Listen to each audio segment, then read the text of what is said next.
എന്നോട് ആര് ചോദിച്ചാലും അവരെൻ്റെ കുഞ്ഞുങ്ങളാണ്. അവരെ എങ്ങനെ ഞാൻ ഒഴിവാക്കുന്നത്? അതിൻ്റെ ശരിതെറ്റുകളോ കാര്യങ്ങളോ ഒന്നും എനിക്കറിയില്ല. എനിക്കിതിനെപ്പറ്റി യാതൊരുവിധ ധാരണകളും ഇല്ല. എൻ്റെ കുട്ടികളാണ്, എൻ്റെ ചോരയാണ്. ഞാൻ അവരെ വഴിയാധാരമാക്കുമോ എന്നാണ് ഷാനവാസ് ചോദിക്കുന്നത്. എനിക്ക് കിടന്നാൽ ഉറക്കം പോലും വരില്ല. ഞാൻ അങ്ങനെയാണ്. ബിന്നിയുടെ ദേഹത്ത് മാവ് എറിഞ്ഞപ്പോൾ ഉള്ള ഇഷ്യൂവിനെ പറ്റിയാണ് കൂടുതലും സംസാരിക്കുന്നത്. പിന്നെ ആദിലയ്ക്കും നൂറയ്ക്കും സപ്പോർട്ടായിട്ട് നിൽക്കുന്നതിനെ പറ്റിയാണ് ഷാനവാസ് സംസാരിക്കുന്നത്. ലാലേട്ടൻ്റെ എപ്പിസോഡിൽ അവർ തേഞ്ഞൊട്ടി എന്നാണ് ഷാനവാസ് പറയുന്നത്. ലാലേട്ടൻ്റെ എപ്പിസോഡ് കഴിഞ്ഞ് ഒരു അരമണിക്കൂർ കഴിഞ്ഞപ്പോഴത്തേക്ക് ഇവർ രണ്ടുപേരും കൂടെ വീണ്ടും ഊഞ്ഞാലി വന്ന് ഇതിനെ വീണ്ടും പോസ്റ്റ്മോർട്ടം ചെയ്യാൻ തുടങ്ങി.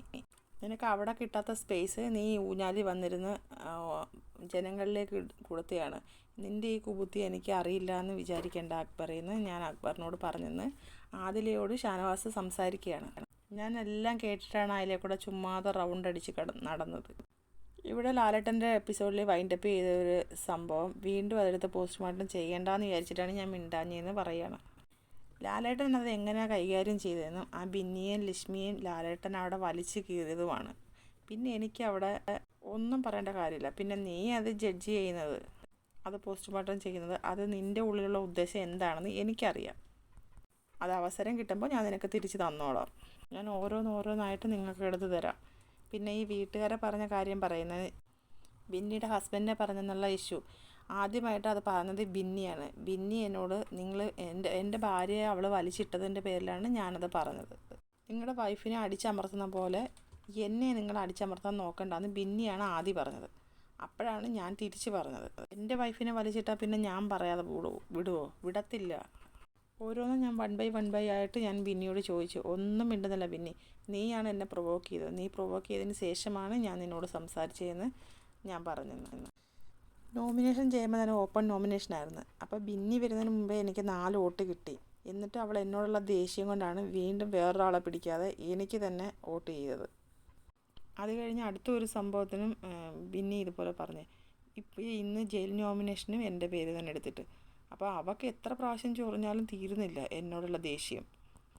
അവൾ വളച്ചൊടിക്കാൻ നല്ല മിടുക്കിയാണെന്ന് ബിന്നിയെ പറയണം. അപ്പോൾ അതിലെ പറയുന്നത്, എനിക്ക് പറഞ്ഞതിനോടൊന്നും യോജിക്കാൻ കഴിയത്തില്ല. അവരിന്ന് നോമിനേഷനിൽ പറഞ്ഞത് തന്നെ പറഞ്ഞുകൊണ്ടിരിക്കുകയാണെന്ന്.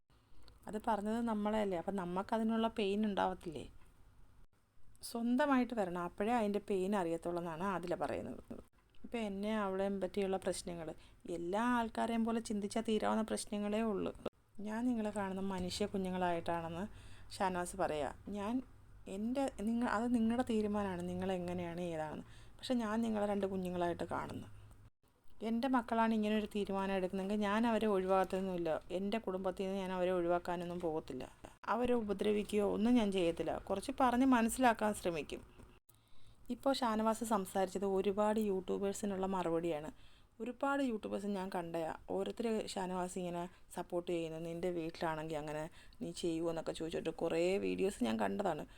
പക്ഷേ ഇപ്പോൾ അതിനുള്ള മറുപടി ഷാനവാസ് തന്നെ പറഞ്ഞേക്കോ. എൻ്റെ മക്കളാണെങ്കിൽ ഞാൻ പറഞ്ഞ് തിരുത്താൻ നോക്കും. അല്ലാതെ ഞാൻ അവരെ പിടിച്ച് പുറത്താക്കുകയോ വീടടയ്ക്കുകയോ അങ്ങനെ ഒന്നും ഞാൻ ചെയ്യത്തില്ല. ഇപ്പോൾ എല്ലാവർക്കും സമാധാനമായല്ലോ. ഷാനവാസിന് പറയാനുള്ളത് പറഞ്ഞു കഴിഞ്ഞു. അയാൾ ശരിക്കും ഒരു നല്ല മനുഷ്യനാണ്. അയാൾ ആരുടെ കൂടെ നിൽക്കുന്നോ അയാൾക്ക് സംഭവിക്കുന്നതെന്ന് വെച്ചാൽ അയാളുടെ വോട്ടാണ് കുറയുന്നത്. അതുപോലും മനസ്സിലാക്കുന്നില്ല. അതാണ് സത്യം. എല്ലാവരും സ്നേഹിക്കുന്ന ആത്മാർത്ഥമായിട്ട് തന്നെയാണ്. പിന്നെ അവരോടുള്ള അടുപ്പം കൊണ്ട് ഇരുന്ന് പറയുന്നു. അപ്പോൾ അവരത് മുതലാക്കുന്നു. അത്ര തന്നെ നടക്കുന്നത്.